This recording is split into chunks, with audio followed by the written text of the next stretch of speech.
Hi guys! Ngayon na vlog ko is, ang ipipictures ko po is yung mga Duterte's collection o yung mga ano ni Tatay Digong, yung mga t-shirt, mga sombrero, mga bagtag, at saka kung ano-ano pa naka-ek-eka na gustong gusto ko po talagang makollect siya kasi nag-umpisa po yung collection ko nung during ng kasagsagan ng eleksyon. So naging napakasarap na magkaroon ka ng sari-sari, iba't ibang design ng mga t-shirt, iba't ibang klase ng mga bag tag, yung mga key holder, or kung ano-ano man na gusto kong makuha, pati mug. So, ipapakita ko po sa inyo, mga ano lang to kasi kulang na po kasi yung iba po nasa Pilipinas na pinadala ko. So, yung mga ano ko ngayon is yung mga natira na lang na nasa akin kasi gusto ko talagang makita siya sa vlog ko, yung mga Duterte's collection na nandito sa akin ngayon na natira. So, ito po, isa po sa mga collection ko, itong sombrero. May iba't iba po yung mga sombrero na hawak ko. Meron po tayong blue, meron tayong white, meron tayong pink, meron tayong red. So, lahat po na halos ng design kinokolekta ko. Pero lang dahil po may mga rami tayong mga kaibigan, hinihingi po nila yung mga collection ko ng mga Duterte's item.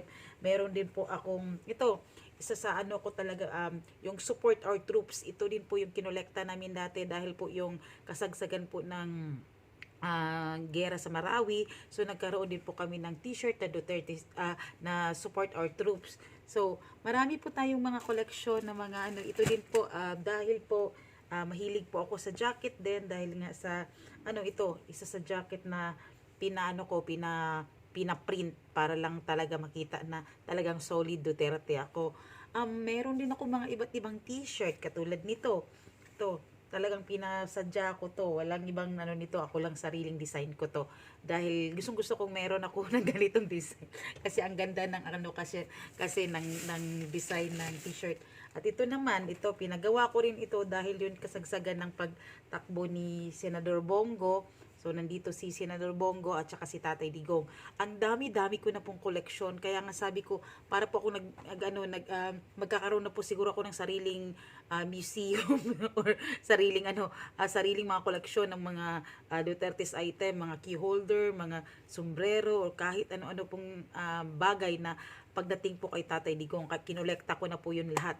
So, meron pa po akong mga iba't ibang mga t-shirt, mga sombrero, dahil gusto ko talaga. So, ipapakita ko na lang po lahat yung mga ano sa mga pictures para sa vlog ko. Makikita niyo yung mga magagandang collection na nagawa na-collect ko. Kulang pa po yun kasi marami po yung mga collection na sa Pilipinas na iniwan ko po, at saka yung iba nga po nawala dahil po yung nagpa-storage ako, hindi ko na nakalimutan ko kasi yung resibo, so hindi ko na nabalikan yun. Siguro mga 10 t-shirt yun ng Duterte's collection ko, at saka yung iba iniwan ko sa Pilipinas, saka yung iba naman hinihingi ng mga kasamahan natin.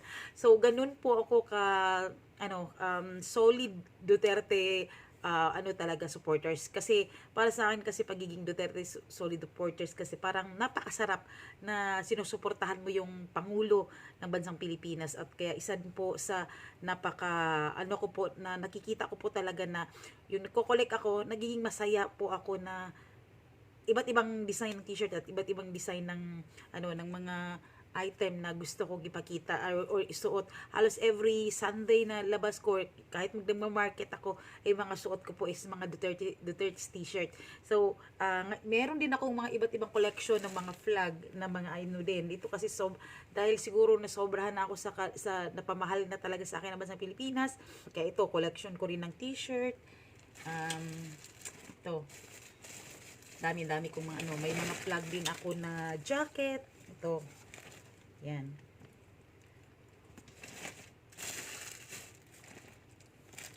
Tsaka meron din po akong plug na hawak talaga. Dalawang klase po, tatlong klase po dapat yung plug ko. Small, medium, large. Yun nga lang po nawala yung si small kasi nung may event kami ay hiniram tapos hindi na po nauwi sa akin. At itong mga collection ko po nakakatuwa po na isipin na bilang isang OFW nakuha ko pang mangolekta, wala na nga akong paglalagyan ng mga damit ko, kaya naano din po ako kasi ang liit-liit po ng area ko, but I collect a lot of mga flag t-shirt, jacket, so iba't ibang klase po ng mga flag. At pinaka latest ko po na collection, ito po, flag shoes. Hindi po siya, no, kasi naman po, nasa taas naman po siya, hindi naman po siya naapakan.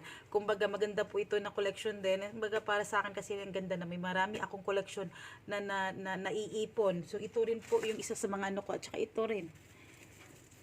Meron din akong collection na, ano na ba, ito, marami din akong ganito na figurine, pero yung iba binigay ko na sa mga kaibigan ko kasi po nagkataon po kasi na nagkaroon ng ano ng rally dito, alanganin din naman po akong ipadala to sa Pilipinas, baka po hindi mapapackage, or pag magkagulo mahirap na po na maiwan yung mga gamit ko. So ang dami-dami ko na pong nakolekta. Kaya masaya po ako na ipapakita sa inyo yung lahat ng mga collection ko since nag-umpisa po akong maging DDS. So baka sa iba po hindi maintindihan kung ano yung DDS, Duterte diehard supporters. Napaka ano ko po kasi, mahal na mahal ko po kasi yung presidente natin sa Pilipinas. Napaka ano niya po kasi, may tapang at malasakit. Basta yung nag-umpisa po siya na alam na natin na tatakbo siya, isa din po ako sa porsigido na sinuportahan talaga siya. So kukunin pa natin yung ibang mga collection natin, ha.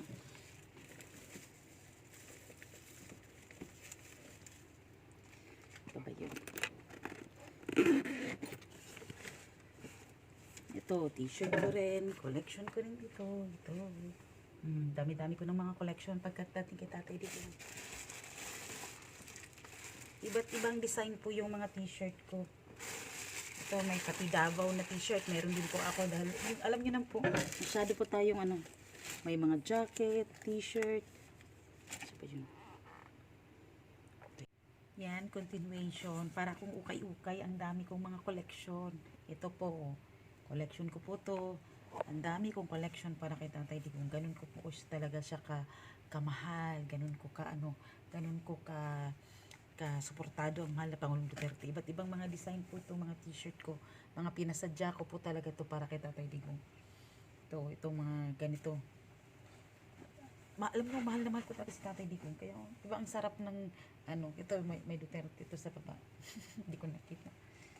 Ito pa, dami kong koleksyon.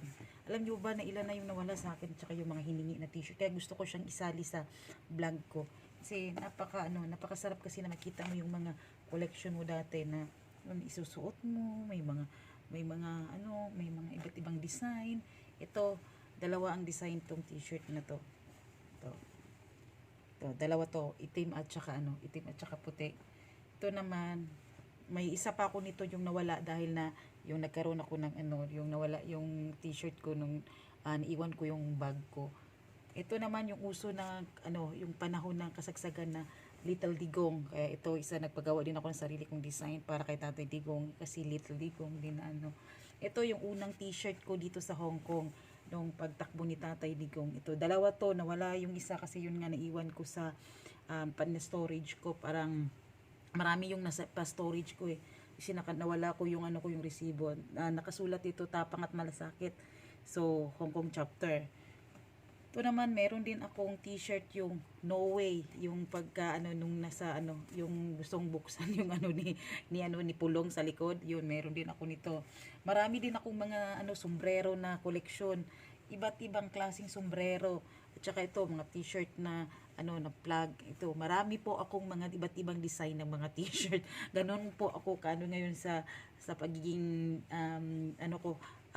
Duterte diehard supporters ko. Naging ako, parang nangungulekta ako ng mga ganito. Parang masarap kasi na makita na yung sakripisyo mo magkaroon ng ito. Ito yung binigay sa akin nung pumunta ako sa Malacanang. Galing ito sa Office of the President. So, isa ito sa collection ko na talagang pinaka-iingat-ingatan ko. So, marami po tayong mga collection. Kaya lahat po ng mga bowlers, ito, may mga ganito ako. Iba't ibang mga bowlers na meron po ako na masaya po. At saka ito, nagpagawa din ako ng mga ganito, yung mga key holder. Yan, marami po ako mga collection, kaya ganun po ako ka-addict ng mga, hindi naman po addict, ganun po ako talagang suportado ko po yung mahal na Pangulong Duterte natin. Ito, ganito ko, talagang kinolekta ko talaga ito, pinagawa ko yung iba, pinasadya ko, para lang ito, yung mga collection ko. Ibo ba? Ito, nagpagawa din ako ng yung sa Help Marawi. Marami akong mga ginagawang mga ganito na para sa pagsuporta ko kay Tatay Digong.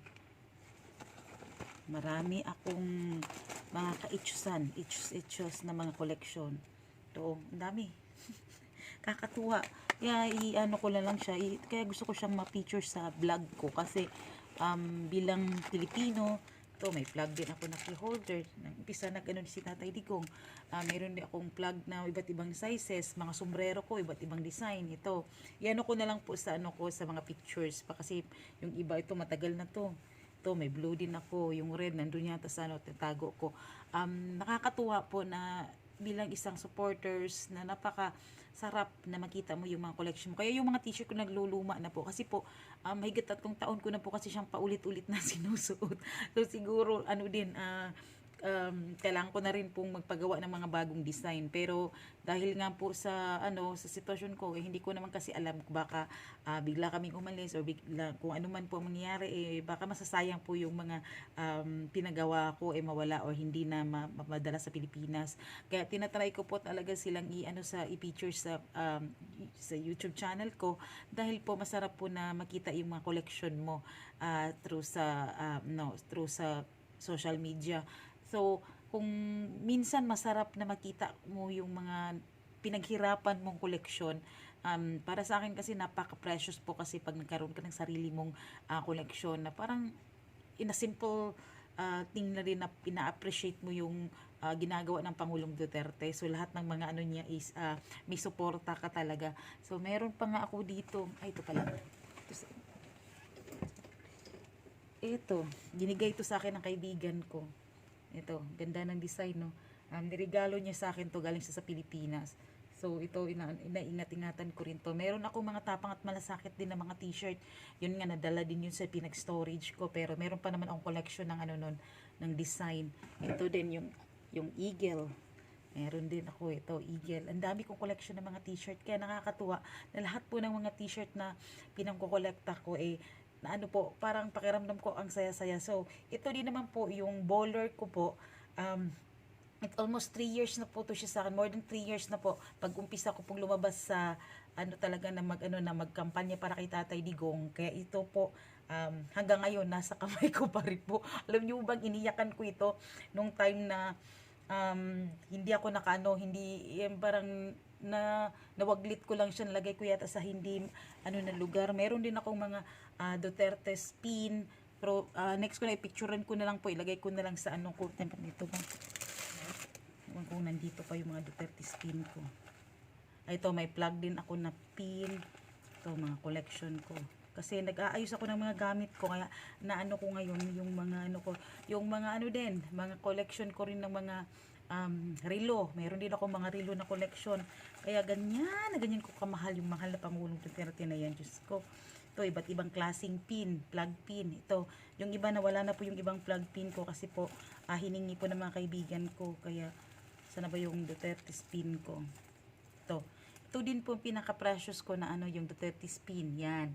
Nakalagay po kasi DU30. Yan po. Yan.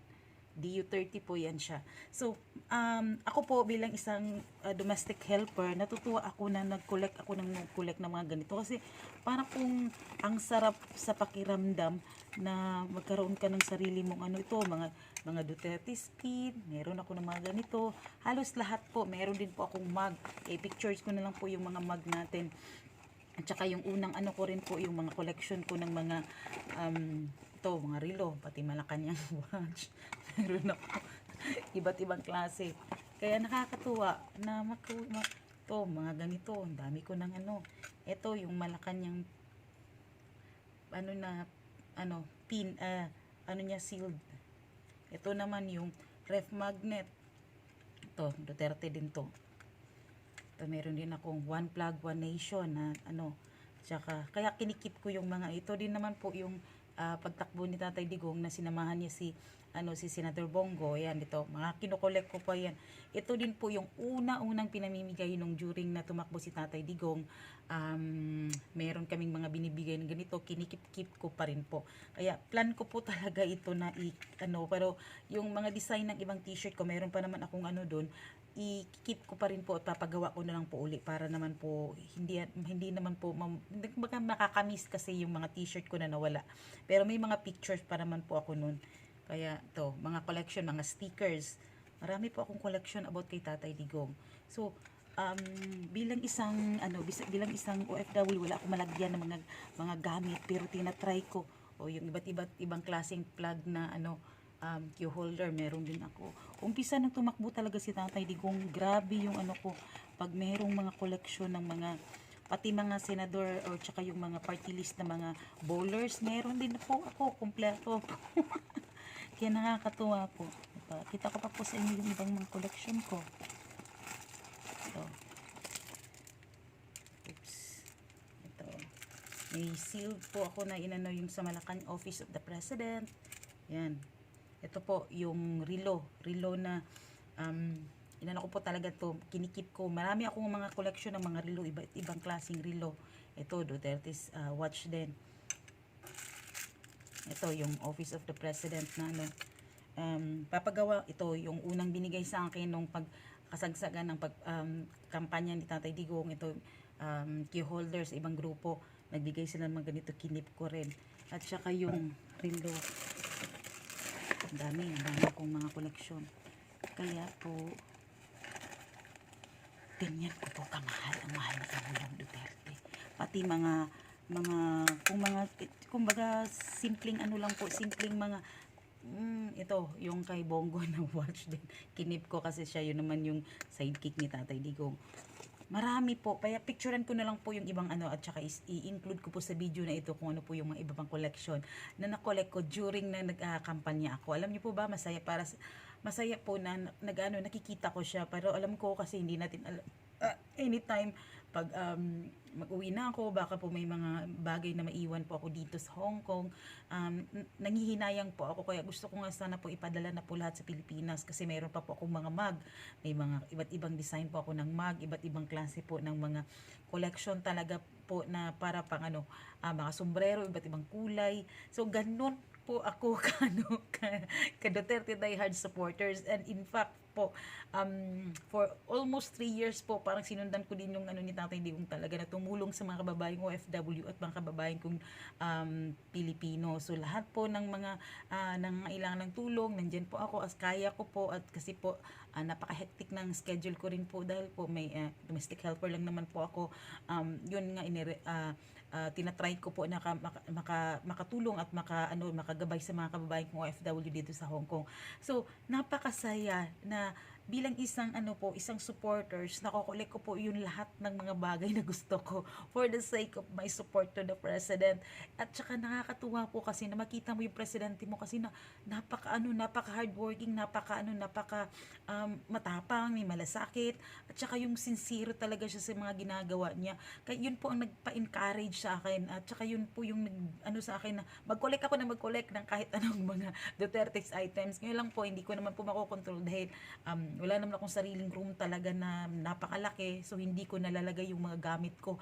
Alam niyo po bang iba't ibang klaseng collection na po na meron ako, kaya i-include ko na lang po dito sa yung mga pictures ng mga nakolekta ko. At masaya po na ako na sana kung makauwi ko ng Pilipinas, madala ko to lahat ng mga gamit ko at iaayos ko po siya doon sa Pilipinas kasi para naman po makita ko pagdating ng panahon kung tumanda naman ako ito pa yung mga collection ko. So masaya na nakikita mo yung mga pinaghirapan mo, from bowlers to key holder to pin, mga plug items, kasi po yung plug items ko po na umpisan ko po yan siyang kolektahin nung na talaga parang naano din po ako na maging proud ka being Pilipino. Kaya meron akong plug pin, meron akong plug talaga ito po. Lagi yan nasa bed ko banda yung plug ko yan.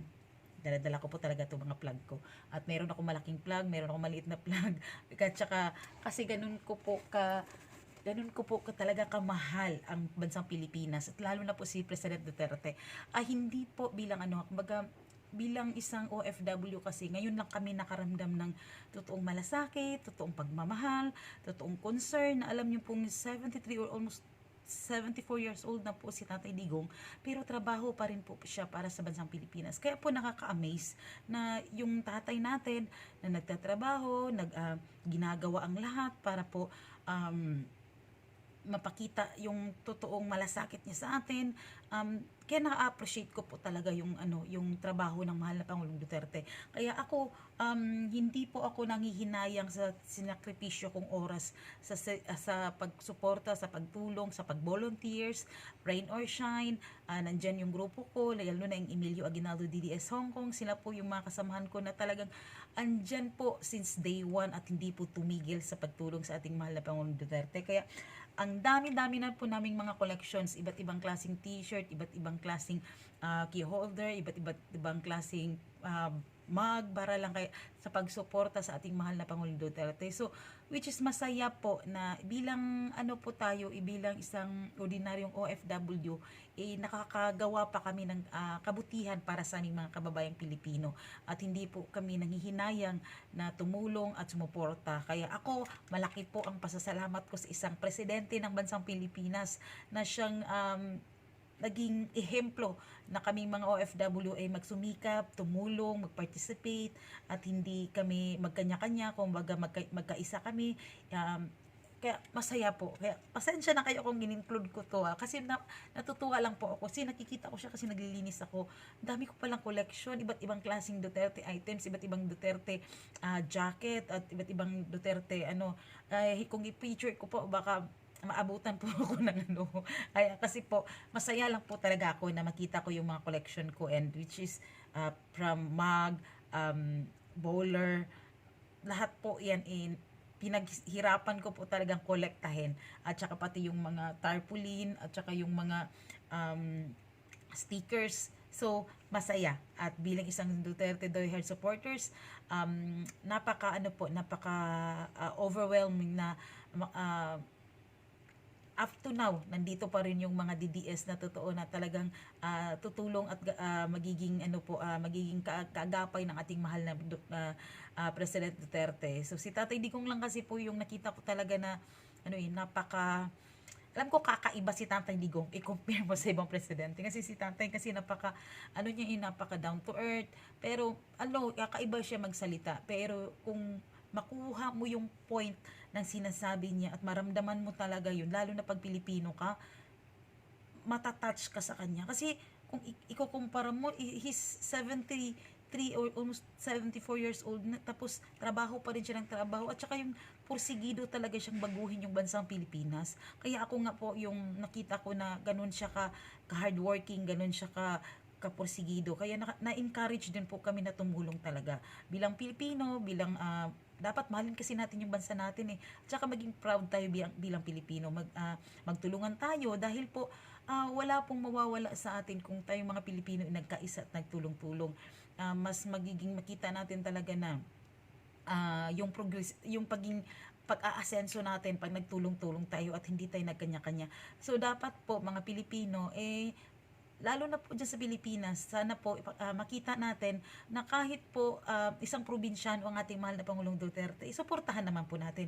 Wala naman pong ginawang masama ang Pangulong Duterte, kundi gusto lang niyang makita na magbago ang Pilipinas na since umupo po siya, talagang grabe naman po talaga yung pinagdaanan ng Pilipinas. Hindi niyo po sukat akalain na yung lahat ng nangyari sa Pilipinas, kailangan talagang walisin at ayusin ng Pangulong Duterte. Kaya ako, bilang isang supporters, bilang isang OFW, bilang isang Pilipino, ito na lang din po ang ko po na suporta sa mga kababayan ko, pagtulong at paggabay sa kanila at pagtulong sa Duterte's administration na kahit papaano naman po ng konting sa mga kababayan natin, yung parang makagabay or makuna naman yun ng nila, maramdaman nila na ang Duterte's administration talaga tumutulong o gumagalaw talaga, hindi lang nagpapabaya sa mga kababayan natin. So kasi mahirap po sa sitwasyon ni Tatay Digong, alam niyo naman po isa lang siya, hindi naman po kaya ni Tatay Digong na i-monitor kung ano man po ang nangyayari sa paligid. Pero tayong mga Pilipino, pwede naman po tayong makatulong. May magagawa po tayo bilang Pilipino.